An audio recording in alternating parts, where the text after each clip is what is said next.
Hello नमस्कार, मी मोनाली पाटील मोना लाईफस्टाईलमध्ये तुमचं स्वागत आहे।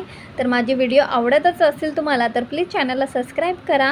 आज मी स्पेशल असं बीटरूटच्या ज्यूसपासून बनवलं आहे फेशियल, स्क्रब, क्लिन्झर आणि फेस पॅक बनवला आहे।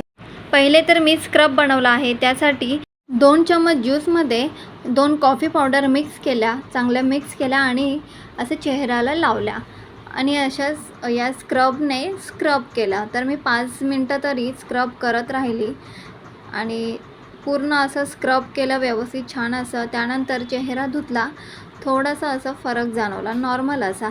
त्यानंतर मी जेल घेतला, ॲलोवेरा जेल आहे माझ्याकडे, तर ते ज्यूसमध्ये मिक्स केलं आणि ते क्लिन्झिंगचा वापर करून मी असं क्लिन्झिंग केली। ते पण 5 मिनटं राहू दिलं, छान असं क्लिन्झिंग केली पूर्ण चेहऱ्याला। त्यानंतर चेहरा वॉश केला, त्यानंतर फेस पॅक बनवला। फेस पॅकसाठी मी आपला ज्यूस आहे तो ज्यूस घेतला आणि त्यामध्ये बेसन यूज केलं। तर हे बघा असा फेस पॅक बनला आणि हा सुकेपर्यंत मी राहू दिला। सुकल्यानंतर छान असा चेहरा वॉश केला। हे बघा नॅचरल असा माझा चेहरा छान वॉश झाला। क्लीन झाला आहे की नाही कमेंटमध्ये मला नक्की सांगा।